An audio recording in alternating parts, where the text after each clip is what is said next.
人家自媒体是卖生活，我是连房子都卖了。Hello， 大家好，没有更新的日子呢，我干了一件大事，我把这套房子给卖掉了。就是我在上一条卖奢侈品包包的视频当中有讲过呢，我之前是做房地产工作的，做了整整10年的时间。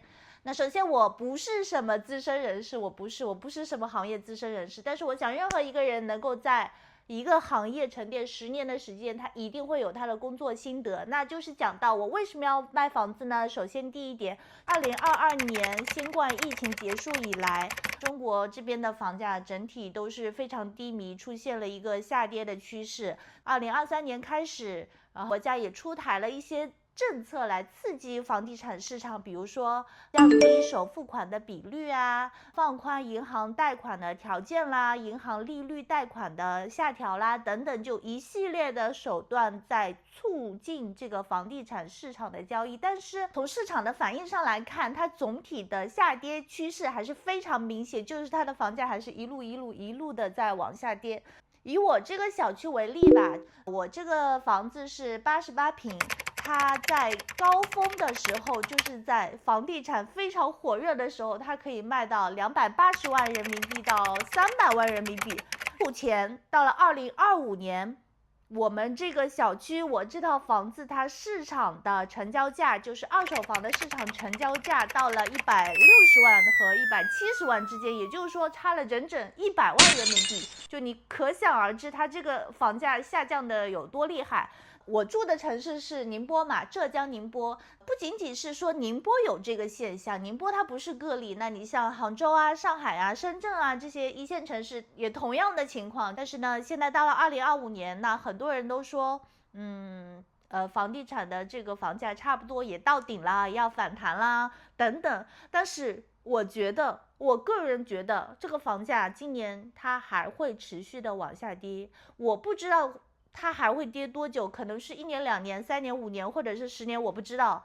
但是我的感觉是，它的价格还会再往下跌。当然，这只是我的个人预测，这是我个人的不成熟的预测，我不承担任何法律责任，我没有任何责任。No。好，那么我们讲到第二点，从房子的租售比来看，假设我这套房子它的市场成交价，我们算它180万人民币，180万的资金，我去做一些理财产品、理财收益的配置，就是风险相对于来说比较低的是中低风险的理财产品，它的年化收益率大概是可以达到4%到6%。那么我们取一个平均数，比如说我可以达到5个点的收益率，也就是说180万的资金乘以5个点的收益率，我一年可以有9万人民币的理财收益，对不对？180万乘以5个点，对，是9万人民币的理财收益。天哪，我真受不了我自己，180万乘以5个点，非常自信的说等于9万。但是如果是说我把这套房子出租掉，按照我们小区目前的租金的平均数，我查过是2450元一个月。那我这套房子因为面积比较小，88平嘛，它可能只能租到2000到2200。那么我们算它一个月租金可以是2200，那么2200的租金乘以12，它是等于，我要拿个计算机算一下，计算机来了，2200乘以12个月，也就是说个十百千万，也就是说1年的租金我可以收到26400人民币。那么就是说，同样180万的资金，一方面我存到理财，购买一些理财产品，做一些理财配置，我一年可以得到保守的大概9万人民币的收入。但是我把这套房子租出去，我一年只能得到26400元人民币的租金。就从这个租售比来看，这个房子亏得非常厉害。银行的理财收益是房子租金的3倍多，就从这个租售比来看，这个房子它就是一个不良资产啊，我必须得卖掉它。当然，我的这个租售比的计算方式是在没有考虑房子在保值增值的情况下，它比如说它也有可能，过个几年它又涨回来了。那关于这个问题，请参考我的第一点，就是我的不成熟的个人的不承担任何法律责任的预测。好，那么到了我的第3点，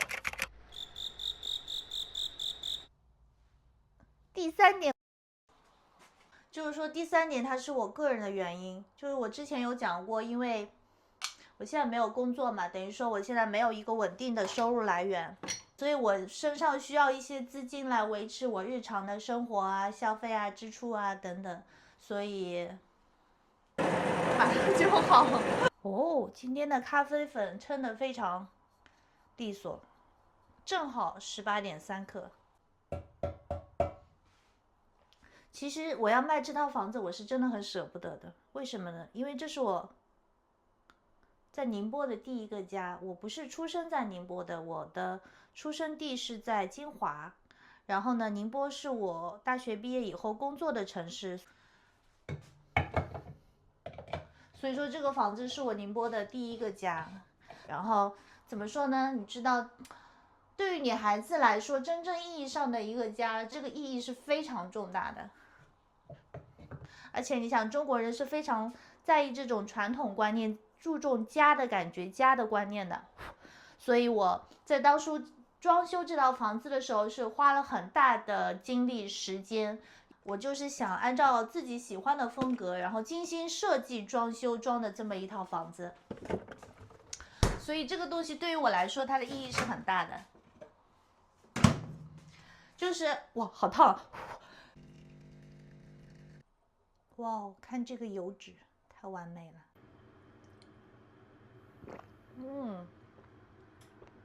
我上一条卖包包的视频，就是很多人在我视频下面留言，就鼓励我，就说，你还这么年轻，以后有很大的机会，还可以买很多更好的东西。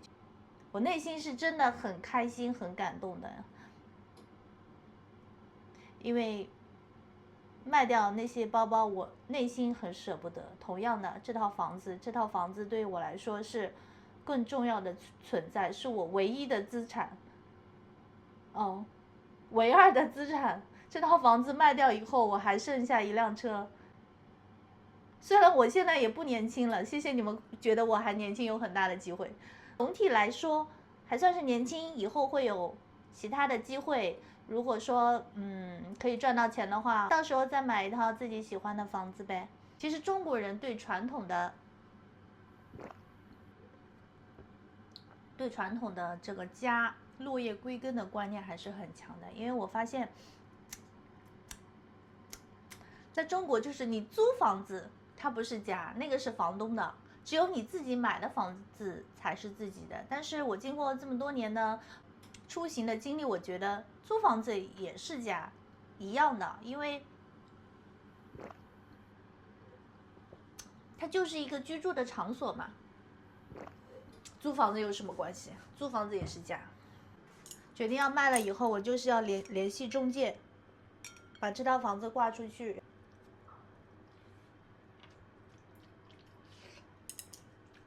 好烫，好烫！哦，好烫，好烫！要不我们顺便做一个 room tour 吧？我还没有做过 apartment tour， 展示一下我这套房子，在它卖掉以前。哦，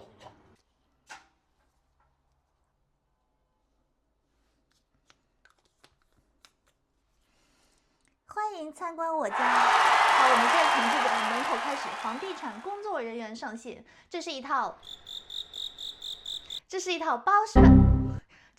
88平南北通透，可以做3房的小户型。首先进门的右手边是一个玄关的位置，我放了一个篮子在这里，这样可以放一些杂七杂八的一些杂物。那进门的左手边呢，就是我的厨房，它面积比较小，所以我把冰箱放在了外面。但是呢，小归小，功能非常齐全。我还给自己布置了一个咖啡机，每天早上给自己来一杯拿铁，真的非常非常幸福。这里呢是我的餐桌、书桌、工作台，我每天差不多10个小时的工作时间都会在这里完成。事实上，这个画面是我在剪这条视频，就是剪到把房子卖掉这一段的时候，就又开始抹眼泪了。我真受不了我自己。这里呢就是客厅，是我最喜欢的部分，就整体的风格、布局、颜色搭配，包括沙发、窗帘，所有的软装都是我精心设计的。而且呢，在考虑美感的同时，我也充分考虑了储物功能，就所有的杂物都可以塞进柜子里面。哇，这个过道看上去实在是太美了，我真的好喜欢。这里就是到了我的次卧，因为我平时都是一个人住嘛，这个房间基本上都是空着的。因为这个次卧它面积比较小，我没有在这里做柜子，我就是做了这种开放式的衣架。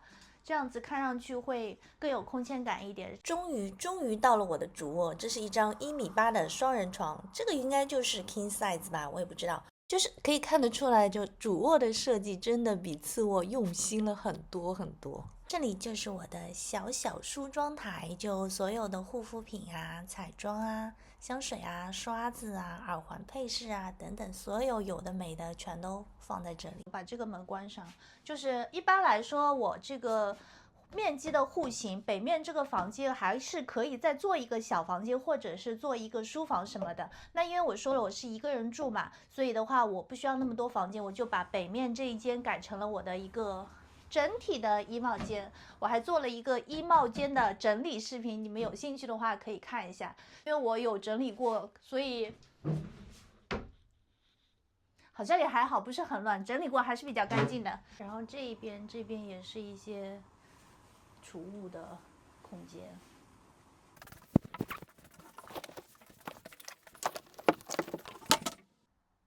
刚才什么也没发生，Nothing happened. So far, so good.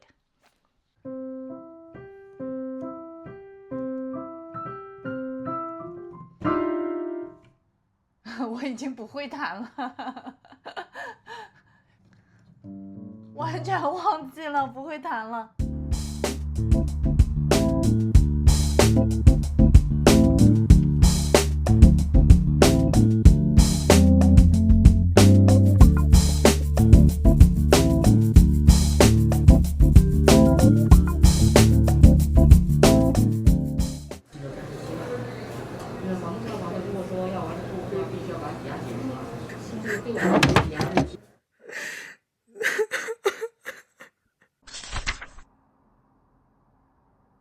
哭着卖房，我估计中介也是第一次看到这种情况，哭着卖房，哭着卖房。所以我当时就是涉及到这个房屋里面的每一个物件瓜分的时候，我就绷不住了，我开始哭。我本来觉得我自己还是挺冷血的一个人，就是我自己都没有意识到我对这套房子的感情是到这样，我就坐在大厅，然后我就开始哭了。就真真实实的那种哭啊。经过了2个小时的思想的挣扎、难受、倾诉，最终还是决定算了吧，卖了吧。在这套房子里的，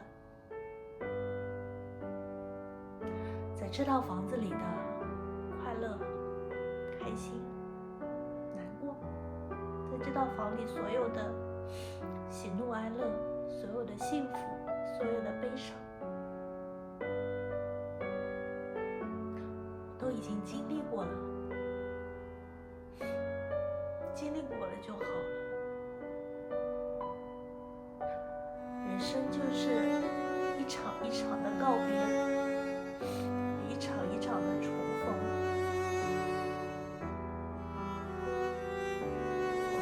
或许就是到了应该告别的时候，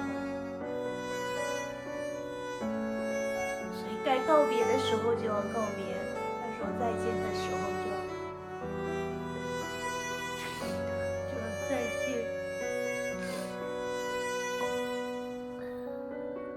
一切都该告别。我怎么老是哭啊？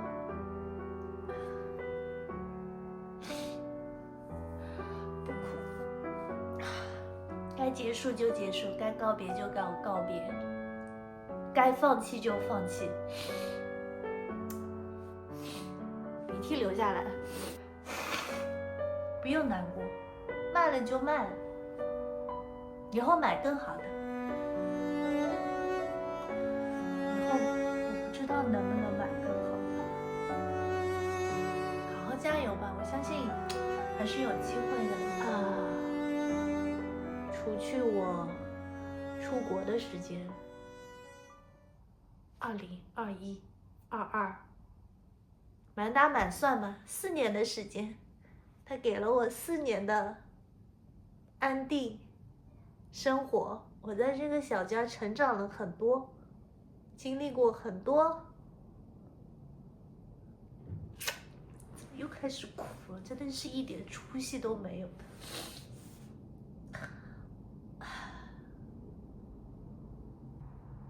说再见，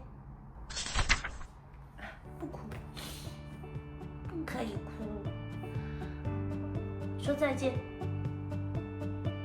结束吧，以后会有更好的，不要难过，不要伤心，我们以后有更好的，加油！